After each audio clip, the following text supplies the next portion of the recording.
जय श्री कृष्ण। राधे राधे। आज फाल्गुन माह की शुरुआत हो गई है। हिंदू कैलेंडर का 12वां और साल का आखिरी महीना फाल्गुन का महीना माना जाता है। फाल्गुन के महीने में कई बड़े बड़े व्रत और त्योहार आते हैं। इसी महीने में महाशिवरात्रि और होली जैसे पर्व मनाए जाते हैं। पंचांग के अनुसार इस साल 2024 में 25 फरवरी रविवार के दिन फाल्गुन माह की शुरुआत हो रही है। इस महीने में धन और सुख सौभाग्य में वृद्धि के लिए कई उपाय किए जाते हैं।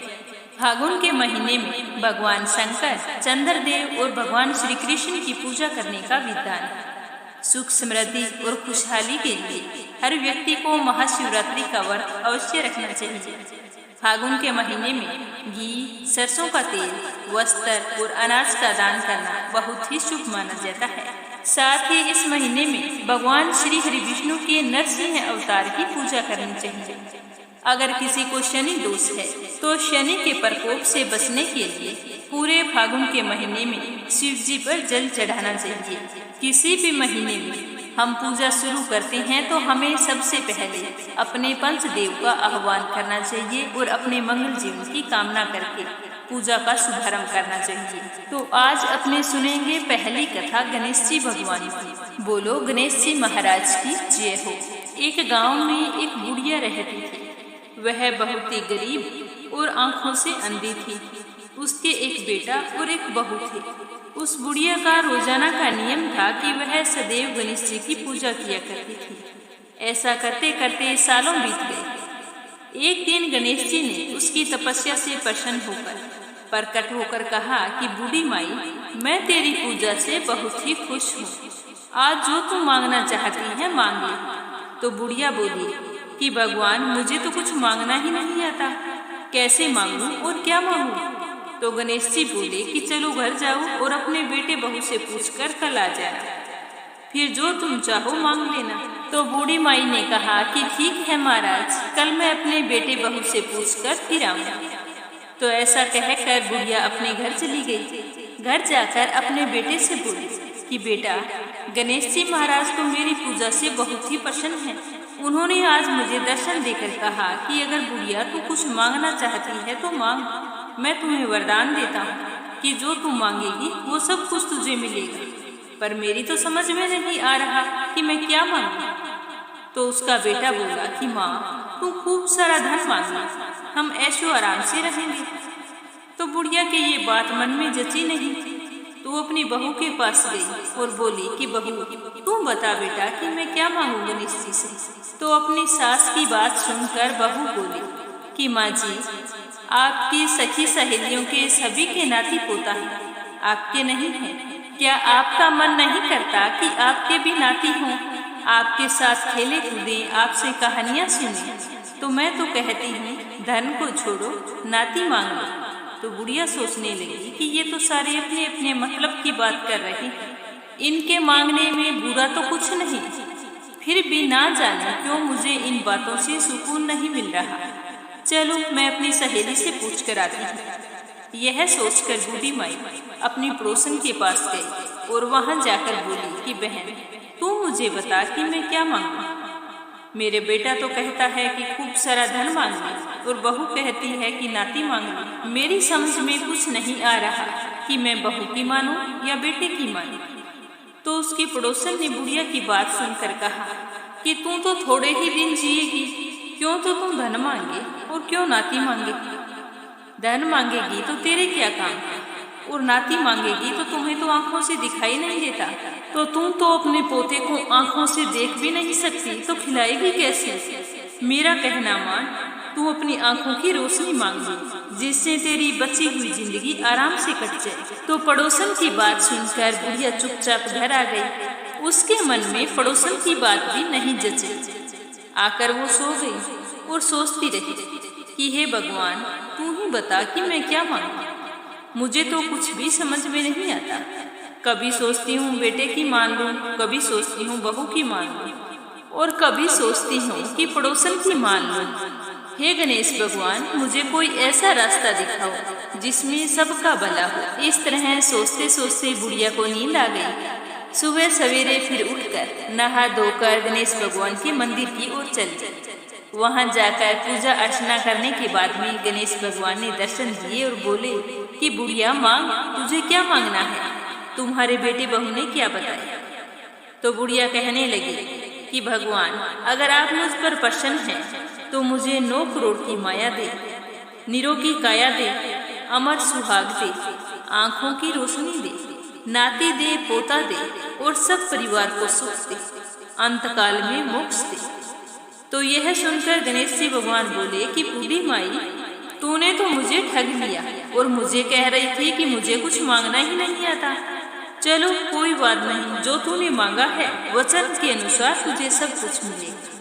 यह कहकर गणेश जी वहां से अंतर्ध्यान हो गए।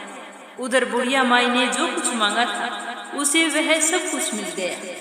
हे गणेश जी महाराज, जो भी तुम्हारी श्रद्धा भाव से कथा सुने, तुम्हारी पूजा अर्चना करे, तो जैसा तुमने उस बूढ़ी माई को दिया वैसा सबको देना, सबकी मनोकामनाएं पूर्ण कर। तो अब अपने सुनेंगे सूर्य भगवान की कथा। बोलो सूर्य देवता की जय हो। एक ब्राह्मण था, वह सूर्य भगवान का परम भक्त था। रोजाना नहाता धोता, कहानी कहता और सूर्य देव की पूजा करता। पर वह ब्राह्मण कमाई के नाम पर कुछ भी नहीं करता था। ब्राह्मण घर में रहता तो ब्राह्मणी बार बार कमाने के लिए परेशान करती, और अगर कहीं बाहर जाता तो अड़ोसी पड़ोसी उसे निकम्मा कहकर चिढ़ाया करते थे। तो उन सब के ताने सुन सुनकर वह ब्राह्मण परेशान हो गया, और एक दिन वह सुबह नहा धोकर अपने पूजन की सामग्री लेकर जंगल में चला गया और वहां पर एक सूखे पीपल के पेड़ के नीचे बैठकर पूजा पाठ करने लगा। पूजा पाठ करने के बाद में सूर्य भगवान की कथा कही, और वहीं पीपल के पास एक सूखा तालाब भी था, उसमें थोड़ा सा पानी था। तो वो उसी पानी से लोटा भरकर सूर्य भगवान को जल चढ़ाया। जैसे ही ब्राह्मण ने सूर्य देव को जल चढ़ाया तो वह पूजा का जल बहकर पीपल और सूखी तलाई में आ गया। जल के वहां जाते ही सूखा हुआ पीपल हरा भरा हो गया और सूखी जो तलाई थी वो साफ पानी से भर गई। उस जल में सूर्य भगवान दिखाई देने लगे और ब्राह्मण से कहने लगे कि ब्राह्मण, तू मांग, क्या मांगता है? तो ब्राह्मण ने यह सुना तो वह तो डर गया और सोचने लगा कि पीपल में लगता है कोई भूत रहता है। रोज जब वह पूजा करता तो उसे वही आवाज आती। तो सुन सुनकर चिंता के कारण वह ब्राह्मण तो बिल्कुल ही दुबला पतला हो गया। तो एक दिन ब्राह्मणी ने सोचा कि ब्राह्मण को गए हुए कितने दिन हो गए, चलो आज जाकर उनकी खोज खबर लेकर आती हूँ। तो यह सोचकर ब्राह्मणी भी जंगल में आई। तो जैसे ही ब्राह्मणी ने ब्राह्मण को देखा तो आश्चर्यचकित हुई और पूछने लगी कि आपको ये क्या हो गया है, आप इतने दुबले पतले कैसे हो गई है? तो ब्राह्मण ने सारा हाल बताया। तो ब्राह्मणी ने ब्राह्मण की सारी बात सुनकर कहा कि आपके जल चढ़ाने के बाद में ये आवाज आती है, तो मुझे तो लगता है कि सूर्य भगवान स्वयं आते हैं। कल अगर आपको फिर से वही आवाज सुनाई दे तो सब कुछ मांग लेना। तो ब्राह्मण ने कहा कि कैसे मांगूं, मुझे तो कुछ मांगना ही नहीं आता। ज्यादा कुछ कहना होगा तो मैं तो भूल जाऊंगा। तुम मुझे कोई ऐसी तरकीब बताओ जिसे कम शब्दों में ज्यादा मिल जाए। तो ब्राह्मणी कहने लगी कि तुम इस प्रकार से कहना कि 9 खंडे के महल के अंदर सोने के पालने में पड़पोते को दास दासियों द्वारा खिलाते अपनी आंखों से देखो। इस प्रकार लंबी उम्र, महल, बेटे, पड़पोते, बहुएं, धन सब कुछ मिल जाएगा। तो ब्राह्मण सुनकर कहने लगा कि मुझे तो समझ में नहीं आया। तो ब्राह्मणी कहने लगी कि धन होगा तभी तो सोने का पालना, दास दासियां होंगे, आंखें घुटने ठीक होंगे तो ही अपने पड़पोते को सोने के पाले में झूला झुला सकेंगे और देख सकेंगे, बेटे और बहू होंगे तो ही पड़पोते के दर्शन होंगे। तो यह सुनकर ब्राह्मण ने कहा, हाँ ठीक है, अब मुझे सब कुछ समझ में आ गया है। दूसरे दिन जैसे ही ब्राह्मण ने स्नान करके पूजा पाठ करके सूर्य देवता को अर्घ्य दिया तो आवाज आई। ब्राह्मण ने वैसा ही कहा जैसा ब्राह्मणी ने समझाया था। तो सूर्य भगवान ने कहा कि देखने में तो भोला भाला लगता है, फिर भी एक बार में सब कुछ मांग लिया, फिर भी तुमने जो मांगा है वो तुम्हें अवश्य मिलेगा, जा तेरी हर इच्छा पूरी होगी। तो ब्राह्मण इस तरह का आशीर्वाद पाकर खुशी खुशी घर की तरफ चल पड़ा। घर आया तो देखा कि टूटी फूटी झोंपड़ी की जगह एक 9 खंडा महल खड़ा था। दास दासी आ जा रहे थे। तो ब्राह्मण ने कहा कि यहाँ पर मेरी झोंपड़ी थी और एक बूढ़ी ब्राह्मणी थी, वो कहाँ गई? उसी समय महल से एक सुंदर औरत गहनों से और सुंदर कपड़ों से सजी हुई बाहर निकलती है। और ब्राह्मण से कहती है कि आ जाओ स्वामी, यह अपना ही घर है, सूर्य भगवान ने तुम्हारी सारी मनोकामना पूर्ण कर दी है। तो ब्राह्मण ने कहा कि हम इतने धन का क्या करेंगे? तो ब्राह्मणी ने कहा कि धन से क्या नहीं होता, दान पुण्य करेंगे, यज्ञ करेंगे, होम करेंगे, भूखों को भोजन करवाएंगे, प्याऊ लगवाएंगे, धर्मशाला बनवाएंगे। तो ब्राह्मण ने ब्राह्मणी के कहे अनुसार वैसा ही किया। अब थोड़े ही समय में सारी प्रजा राजा की जगह उस ब्राह्मण के गुणगान करने लगे। जब यह बात राजा तक पहुंची तो राजा ने सुनकर उस ब्राह्मण को बुलाया और पूछा कि कल तक तो आपको खाना भी नहीं मिलता था, आज ये धन कहाँ से आए? कहाँ पे चोरी की है, डाका डाला है, क्या कुछ किया है? मुझे सब कुछ सच सच बताओ। तो ब्राह्मण ने कहा कि महाराज, मैंने ना तो चोरी की है और ना ही डाका डाला है, ये तो सब सूर्य भगवान की कृपा से मुझे प्राप्त हुआ है। यह कहकर ब्राह्मण ने सारी बात राजा को बता दी। तो राजा ने कहा कि हे ब्राह्मण देवता, मेरे पुत्र नहीं है, अब तुम मुझे बताओ कि मुझे क्या करना चाहिए। तो ब्राह्मण ने राजा को सूर्य भगवान की पूजा विधि बताई। तो राजा ने वैसा ही किया। तो राजा के घर 10वें महीने सुंदर पुत्र ने जन्म लिया। अब तो सारे लोग सूर्य भगवान की जय जयकार करने लगे। हे सूर्य भगवान, जैसे आपने ब्राह्मण और राजा की मनोकामना पूर्ण की, वैसे सबकी करना। कहानी कहने वाले की, कहानी सुनने वाले की और पुकारा भरने वाले की। बोलो सूर्य देवता की जय हो। अगली कहानी सुनेंगे भगवान श्री कृष्ण जी की। बोलो कृष्ण कन्हैया की जय हो।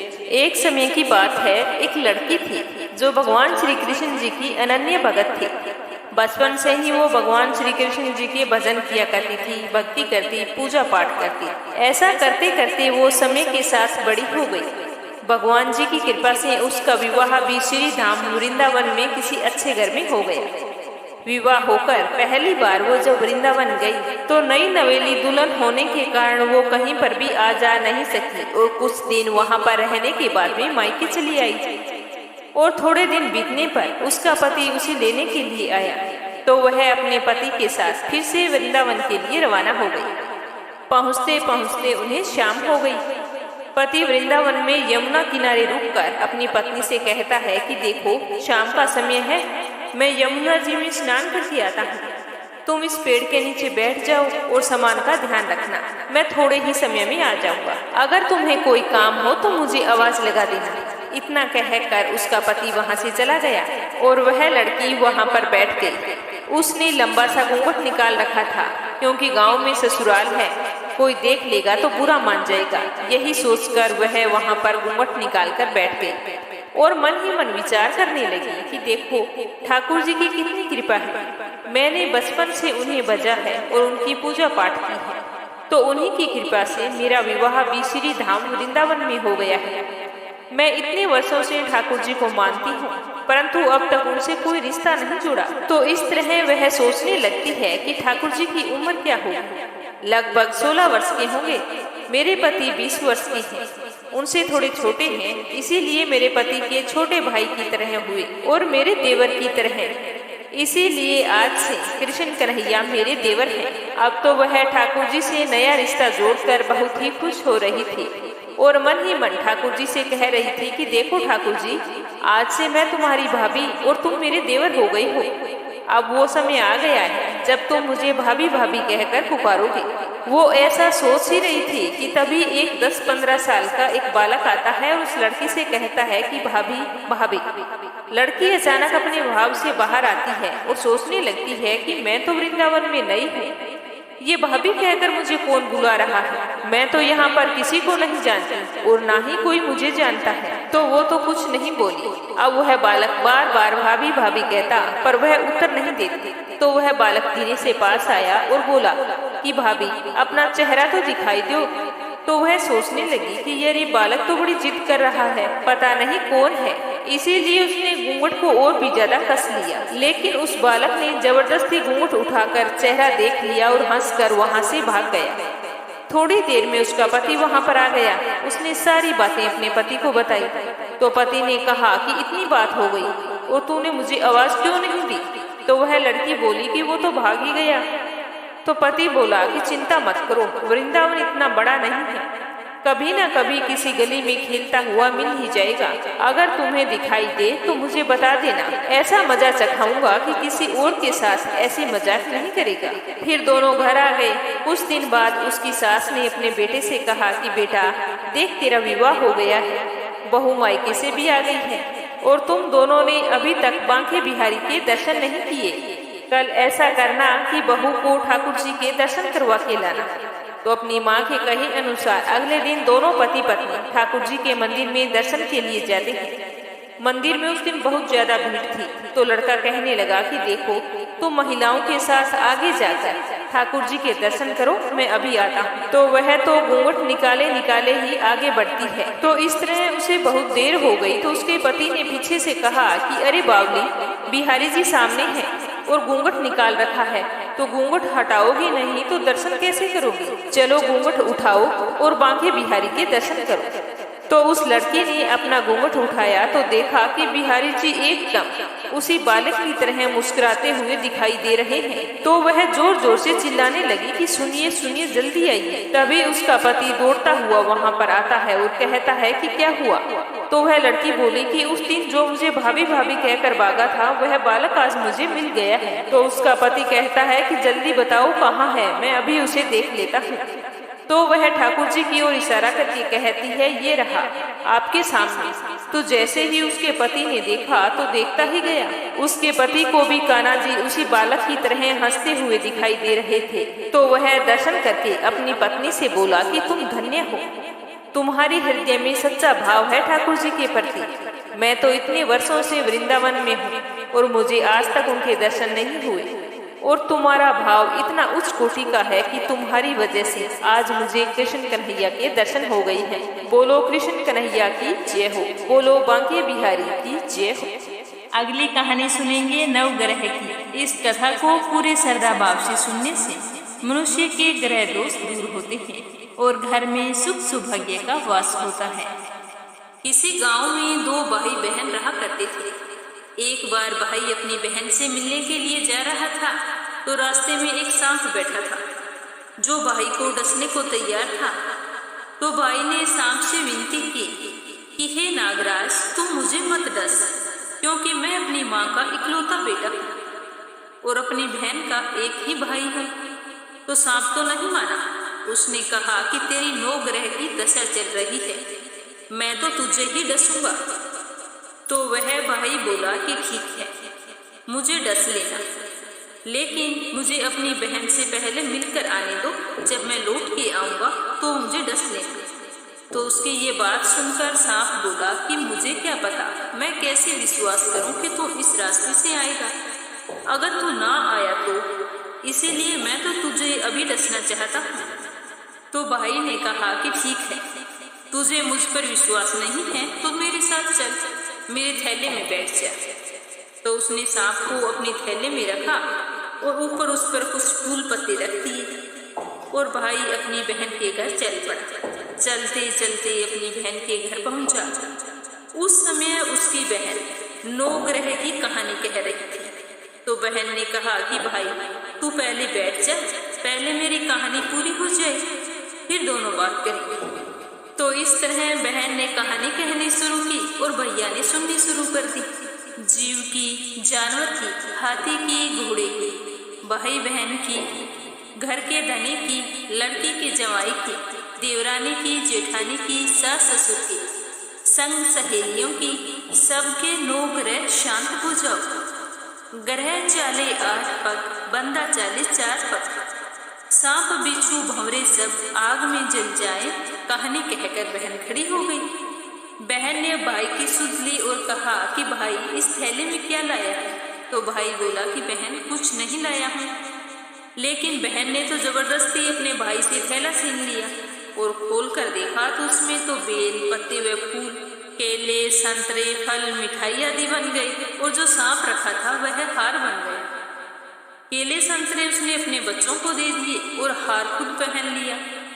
हार पहनकर जब वो घर से बाहर आई तो भाई बोला कि बहन तू तो बहुत गरीब थी, फिर ये इतना महंगा हार तू कहाँ से पहन कर आई है? तो वो बोली कि हाँ भैया, मैं तो गरीब थी और गरीब ही हूँ। ये हार तो तुम ही अपने थैले में रखकर लाई थी, वही हार मैंने पहना है, खुद ही लेकर आए और खुद ही पूछ रहे हो। तो भाई को यह सुनकर बड़ा ही आश्चर्य हुआ। उसने कहा कि थैले में तो मैं अपनी मौत का सामान लाया था, ये हार तो मैं तेरे लिए नहीं लाया था। फिर उसने कहा कि मेरे थैले में तो सांप था, तेरी कहानी कहने से यह सांप हार में बदल गया। भाई बोला, यह तेरे भाग्य से आया है, इसीलिए तुम ही इसे रख लेना। तो बहन ने भाई से कहा कि भाई तेरी 9 ग्रह की दशा चल रही है, तुम घर जाकर भाभी से कहना कि वो 9 ग्रह की कहानी कहेगी। तो भाई घर पहुंचा और अपनी पत्नी से कहा कि मेरी 9 ग्रह की दशा चल रही है, इसीलिए हम 9 ग्रह की कहानी कहेंगे। तो भाई पत्नी से बोला कि तुम कहे मैं सुनूंगा, मैं कहूँ तू सुनना। चावल चीनी के दाने ला, लोटा भरकर पानी ला। तो उसकी पत्नी एक लोटे में चावल व चीनी के दाने डालकर ले आई। कहानी कही, जीव की, जानवर की, हाथी की, घोड़े की, कुत्ते की, बिल्ली की, देवरानी की, जेठानी की, सास की, ससुर की, घर के धनी की, बहन की, भाई की, सबके 9 ग्रह शांत हो जाए। ग्रह चले 8 पग, बंदा चले 4 पग, सांप बिच्छू भंवरे सब आग में जले। आज वार रविवार, सोमवार, मंगलवार, बुधवार, बृहस्पतिवार, शुक्रवार, शनिवार, 7 वारों को नमस्कार। धरती माता को नमस्कार, 9 ग्रह को नमस्कार। जैसे 9 ग्रह की दशा बहन भाई की उतरी, वैसी सबकी उतारी। तो ये थी 9 ग्रह की कहानी। इसे 7 वारों को नियम पूर्वक सुनना चाहिए, जिससे आपकी कुंडली में अगर 9 ग्रह शांत नहीं है तो इस कहानी को सुनने से आपको आने वाली समस्याओं से निजात मिलेगी। कथा को पूरा सुनने के लिए आप सभी का बहुत बहुत धन्यवाद। भगवान सूर्यदेव आपकी सारी मनोकामनाएं पूर्ण करें। कथा समाप्त होते ही कमेंट बॉक्स में जय हो सूर्यदेव की अवश्य लिखना।